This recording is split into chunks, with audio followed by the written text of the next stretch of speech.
Hi అండి. నమస్తే. Welcome to Devara's kitchen. నేను మీ కవిత. దేవరాస్ కిచెన్లో టేస్టీ అండ్ హెల్దీ అయిన గుడ్డు కారాన్ని ఎలా చేయాలో చూపించబోతున్నానండి.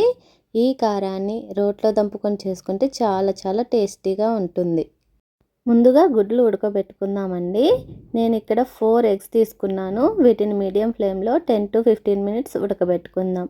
ఇవి ఉడికేలోపు కారాన్ని ప్రిపేర్ చేసుకుందాం. ఫస్ట్ రోల్ తీసుకుందామండి. అందులో 2.5 టీ స్పూన్లు కారం వేసుకోవాలి. నేను ఇక్కడ 4 ఎగ్స్కి కావాల్సిన ఇంగ్రీడియంట్స్ చెప్తున్నానండి. మీరు ఎగ్స్ ఎక్కువ తీసుకుంటే కారానికి కావాల్సిన క్వాంటిటీ పెంచుకోండి. అందులోనే 1 టీ స్పూన్ జీలకర్ర, 2 మీడియం సైజు వెల్లుల్లిని ఇలా పొట్టు తీసేసి వేసుకోండి.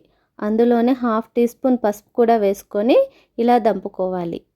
ఈ మిశ్రమాన్ని మధ్య మధ్యలో ఇలా కలుపుకుంటూ దంపుకుంటే మొత్తం ఈక్వల్గా మెదుగుతుందండి.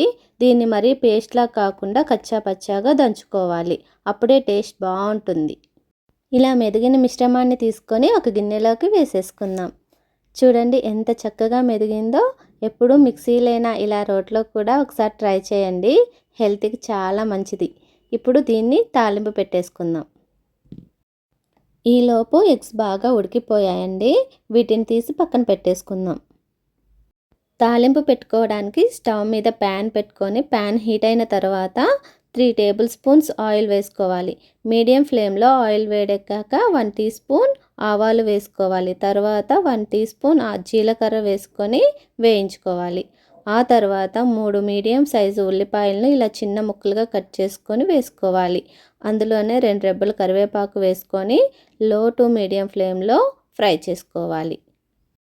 ఈ ఆనియన్స్ గోల్డ్ కలర్ వచ్చే వరకు మధ్య మధ్యలో కలుపుకుంటూ మూత పెట్టుకొని ఫ్రై చేసుకోవాలి. ఈలోపు గుడ్లు చల్లారిపోయాయండి. వీటిని తొక్క తీసి ఘాట్లు పెట్టుకొని పక్కన పెట్టుకుందాం. ఆనియన్స్ అయితే బాగా వేగిపోయాయి. చూడండి గోల్డ్ కలర్లో ఎంత చక్కగా వేగిపోయాయో. ఇవి బాగా వేగకపోతే టేస్ట్ బాగుండదండి. ఇప్పుడు మనం నూరు పెట్టుకున్న వెల్లుల్లి కారాన్ని వేసుకోవాలి. ఈ కారం వేసుకున్నాక ఫ్లేమ్ని లో ఫ్లేమ్లో పెట్టుకొని ఇలా మెదుపుకుంటూ కలుపుకోవాలి. హై ఫ్లేమ్లో పెట్టుకుంటే ఈ కారం అడుగు పట్టేసి మాడిపోయే ఛాన్స్ ఉందండి. చూసుకుంటూ లో ఫ్లేమ్లోనే చక్కగా ఫ్రై చేసుకోండి. ఇప్పుడు టేస్ట్కి సరిపడా ఉప్పు వేసుకొని కలుపుకోండి. నేనైతే ఇక్కడ 1.5 టీ స్పూన్ సాల్ట్ వేసానండి. మీ టేస్ట్కి సరిపడా సాల్ట్ వేసుకొని పచ్చివాసన పోయేంత వరకు బాగా కలుపుకుంటూ ఫ్రై చేసుకోవాలి.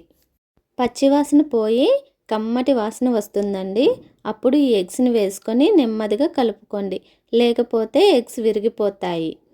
మొత్తం కారం ఇలా ఎగ్స్కి పట్టేంత వరకు కలుపుకోవాలి. అంతేనండి. ఎంతో టేస్టీ అండ్ హెల్దీ అయిన ఈ గుడ్డు వెల్లుల్లి కారం చేయడం చాలా సింపుల్. ఈ టేస్టీ రెసిపీని మీ ఇంట్లో కూడా ట్రై చేసి ఎలా వచ్చిందో కామెంట్ చేయండి. అలాగే ఈ వీడియో మీకు నచ్చినట్లయితే లైక్ చేయండి, షేర్ చేయండి, సబ్స్క్రైబ్ చేసుకోండి. Thanks for watching.